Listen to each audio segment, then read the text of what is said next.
Утро началось, как обычно. Серые лучи солнца пробивались сквозь туман, стекла квартиры на кухне покрывались рябью от дыхания, и где-то вдалеке слышался привычный ритм просыпающегося города. Папа отправил сообщение в семейный чат, короткое, но неожиданное. «Нашел щенка. Хотите, чтобы я привез его домой?» — гласила строчка. На мгновение экран телефона разогрелся от новостей, мелькнули эмодзи и вопросы, среди которых самым заметным был один практичный и лишенный энтузиазма. «У нас уже есть собака, ты же знаешь». Но папа в ответ прислал фотографию. Маленький комочек с большими глазами, прыгающий вокруг большой спокойной собаки в парке, словно солнце, разлитое в шерсти. На картинке этот малыш был живой, находчивый и невероятно очарователен.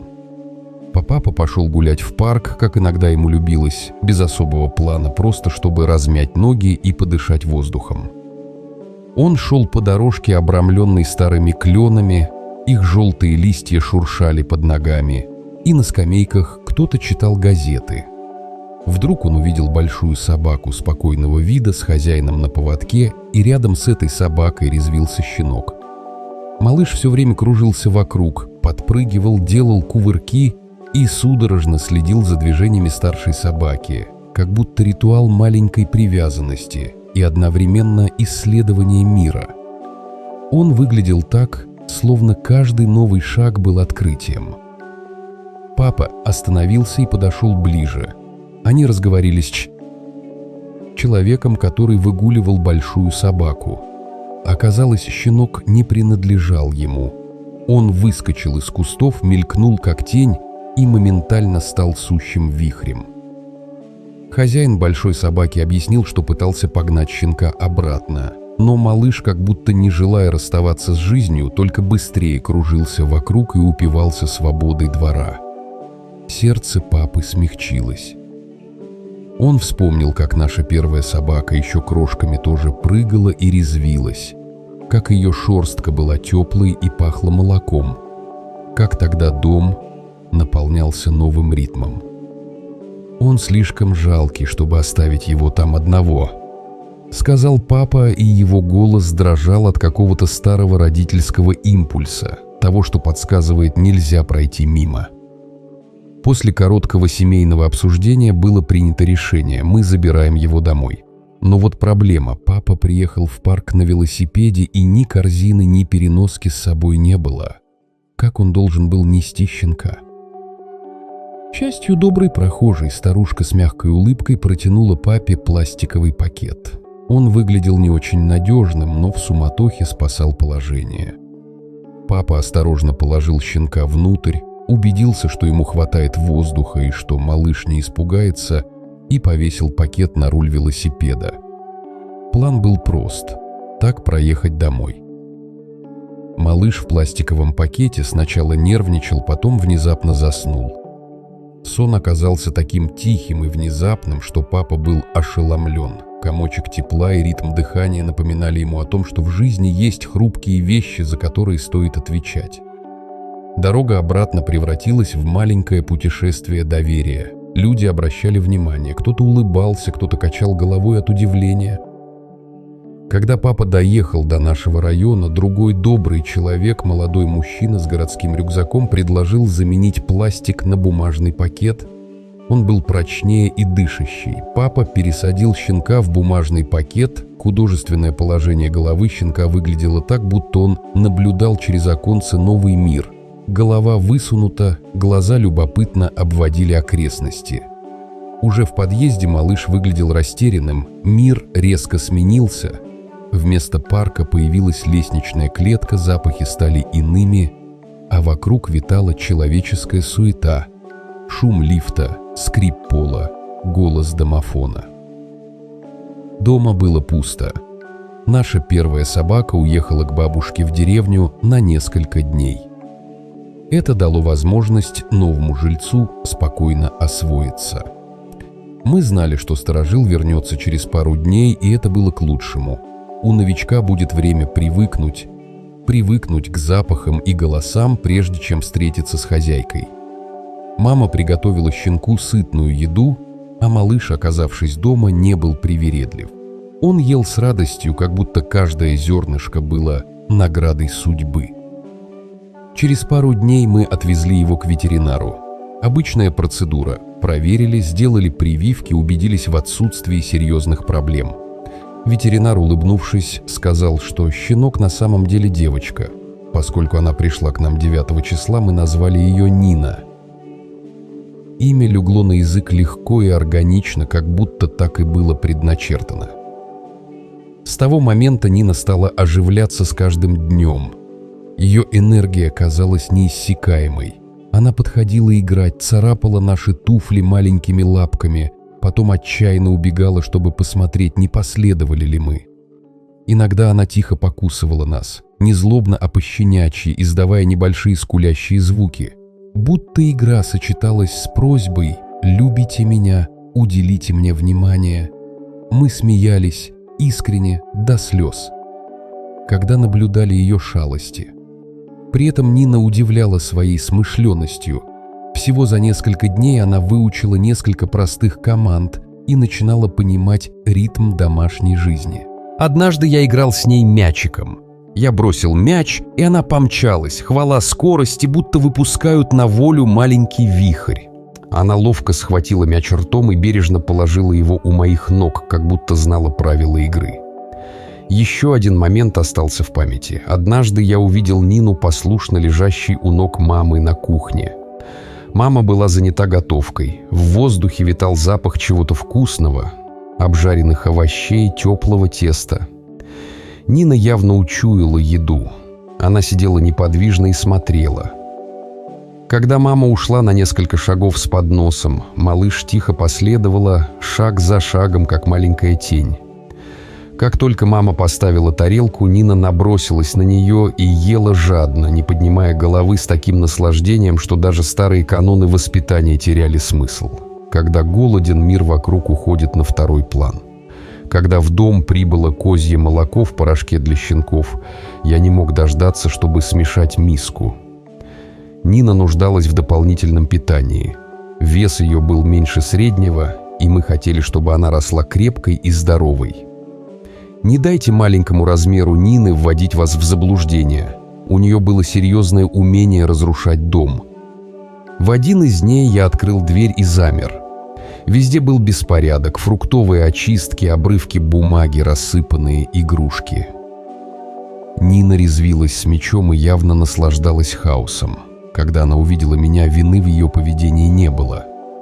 Только радостная, виляющая хвостиком просьба о внимании. Она подбежала ко мне, виляя так, что казалось, ее маленький хвостик живет собственной жизнью. На Нину пришла новая одежда, потому что в последние дни стало холодно. Мы надели на нее ярко-красное пальто. Оно смотрелось уморительно, шерсть ее окрашивалась мягким тоном, а красный цвет добавлял праздничности. В пальто Нина немного шатается, напоминая забавного маленького пингвина. Кажется, мы взяли размер чуть больше, но когда она подрастет и окрепнет, пальто будет сидеть идеально. Нина прибавляла в весе, и в один из дождливых дней мы решили ее искупать. После мытья и сушки феном ее шерсть стала пушистой и мягкой, словно маленький зефир. Она свернулась на коврике и заснула так крепко, что ее животик нежно поднимался и опускался. Вид, который можно смотреть вечно. Возвращение старожила приближалось. Мы тщательно подготовились к встрече. День Икс настал. Место встречи подземный гараж, нейтральная территория, где старшая собака всегда чувствовала себя увереннее. Я был уверен в нашей первой собаке. Она по натуре мягкая и терпеливая, никогда не станет жестоко обижать новичка. Когда они встретились, драки не последовало. Но удивительным было то, что первая собака вначале была немного напугана Ниной. Она, возможно, не привыкла к такому уровню энергии. Нина кружилась вокруг нее, как малая торнадо, дерзко бросалась, щекотала лапками. Первая собака пряталась в объятиях папы, немного растерянная. Нина же не стеснялась, она бросилась, догоняла, принюхивалась и коротко гавкала, демонстрируя, что нашла новую цель игры. Медленно, но уверенно первая собака поддалась. Они начали играть. Сначала неловко, затем все увереннее. Дружба между собаками оказалась простой и чистой. Через несколько дней они стали неразлучны. Они ели вместе, спали рядом и сопровождали друг друга даже в отсутствии нашей семьи. Старший член семьи словно выполнял роль опекуна, и Нина в компании первой собаки была заметно счастливее. Ее глаза искрились радостью, и при каждой прогулке Нина старалась держаться как можно ближе. Она бежала за старшей, как верный помощник. Нина была не просто маленькая по размеру. Она была маленьким проказником, который любил бросать вызов своей старшей сестре. Она царапала ее лапками, хватала за уши, постоянно требовала внимания. Первая собака, будучи снисходительной, принимала это как игру и в итоге начинала играть и сама. В догонялки, в перетягивание. Они бурно носились по гостиной, оставляя за собой клубы шерсти и счастливые лужицы радости. Однако иногда первая собака отказывалась подчиняться. Она ложилась на землю и отказывалась двигаться. Сила Нины была ничтожна против взрослого тела, и она пыталась тянуть и рычать, но результатом была нервозность. Нина сердито набрасывалась, махала лапами и устраивала настоящий спектакль. Она была маленьким тираном дома, но ее тирания оборачивалась нежностью и забавой. Однажды мы выгуливали обеих собак и встретили хозяина с 2 корги. Эти коротконогие дружки, увидев Нину, безумно возбудились. Они прыгали, кружились и лезли ей на радость. Их энтузиазм был настолько бурным, что Нину буквально сбили с ног. Она нелепо перекатилась по земле, ее маленькие лапки болтались в воздухе. Внутри меня проснулась тревога. Я ожидал, что она начнет отчаянно бороться, но нет, в секунды Нина превратилась в трусиху. Ее глазки полны страха, она жалобно посмотрела на меня и прижалась ко мне, тяжело дыша от испуга. Я поднял ее, прижал, и малышка прижалась ко мне, успокаиваясь. Эта сцена показала, что под упрямым характером Нины прячется хрупкость, требующая защиты и внимания. Когда наступил первый снег, я одел обеих собак в теплые вещи и вывел их играть. Нина впервые увидела снег и была в восторге. Она опустила маленькую голову и стала грызть снежинки, как будто пробовала новый холодный вкус. Я немного напугался, что она проглотит много снега и заболеть, но ее радость была заразительной. 2 пушистые фигурки носились друг за другом по полю, оставляя следы пересекающихся лапок, картина от которой становилась теплее на душе.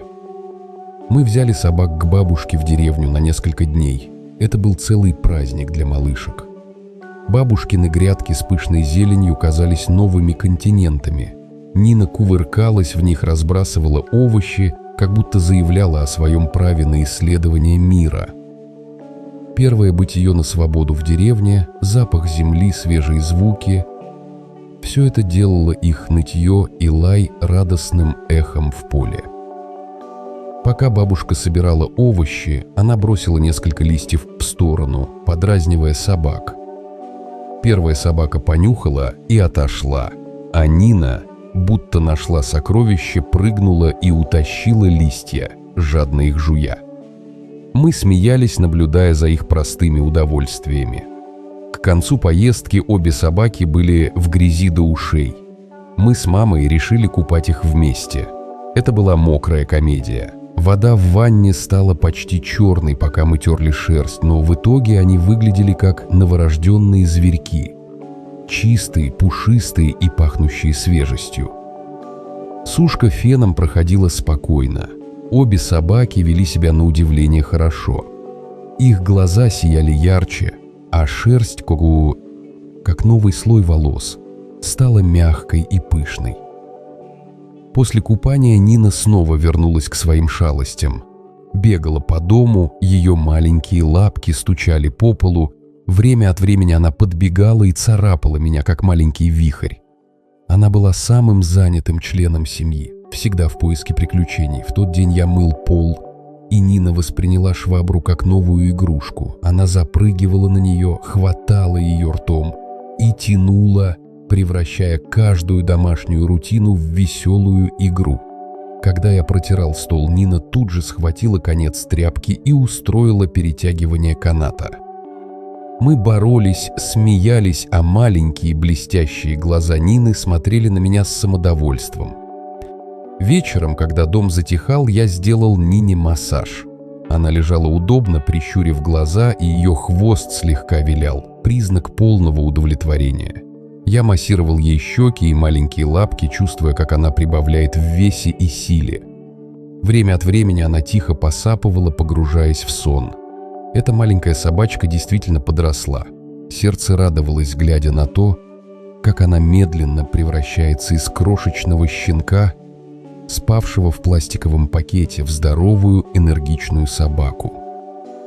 Любовь к еде у Нины с каждым днем становилась все заметнее. Каждый раз, когда я доставал закуску, она, как будильник с радаром, мгновенно бросалась ко мне, садилась и смотрела на меня с таким выражением, как будто просила конфету для ребенка. Ее одержимость диваном, несмотря на неоднократные выговоры, осталась прежней. Она тайком роется в диванных щелях, копает лапами, будто строит что-то грандиозное. Мы ругали ее, но внутри всегда улыбались. Эти попытки казались частью ее характера, новым штрихом семейного колорита. У Нины были и тихие моменты, когда шалости утомляли ее. Она сворачивалась на коврике и спала, словно камень. Я осторожно сжимал ее лапки, трогал уши и даже качал ее. На эти прикосновения она отвечала лишь легким причмокиванием, погружаясь в сновидение. Иногда казалось, что во сне она ест орехи или гоняется за мячиком. В ее морщинистом дыхании было столько умиротворения, что сердце таяло. Две собаки становились все ближе, как сестры, и их привязанность проявлялась в маленьких жестах. Однажды я увидел, как они друг другу облизывали мордочки и трогались носами. Их глаза были полны нежности. Нина любила прижиматься к старшей, и та терпеливо лизала ей лоб. Сцена, от которой таяло сердце у каждого, кто ее видел. Год пролетел как миг. Нина, маленький щенок, найденный в парке и доставленный в бумажном пакете, превратилась в неотъемлемую часть нашей семьи. Она выросла, набрала вес, ее шерсть стала блестящей, а характер — уверенным. Она больше не прячется при громком шуме, она встречает гостей с лаем и веселым подпрыгиванием. Ее дружба со старшей собакой – доказательство, что животные тоже понимают друг друга, и их миры плетутся в единую ткань. Иногда, сидя вечером и глядя на то, как Нина и ее старшая сестра мирно воркуют в углу дивана, я представляю ту сцену, когда папа повесил ее на руль велосипеда в пластиковом пакете. Тогда это было импульсивное решение, но оно стало началом истории, приведшей к радости и теплу. В те моменты кажется, что спасение одного существа меняет всю семейную жизнь, привнося свет и шум, мелкие шалости и большие радости. Когда я думаю о том самом дне, мне кажется, что это решение было абсолютно правильным. Мы дали Нине дом, а она взамен подарила нам тысячи маленьких моментов счастья. Утренние приветствия, охапки виляющих хвостов, следы лап на полу, спонтанные игры и тихие вечера, когда она прижимается к колену. Ее присутствие сделало наш дом уютнее, теплее, живее. И я точно знаю, в будущем они будут оставаться рядом с нами, принося все новые удивительные сюрпризы, новые истории, которые мы с радостью будем рассказывать друг другу за ужином, вспоминая, как однажды папа привез щенка в пакете и как та маленькая искра превратилась в большой огонь семейного счастья.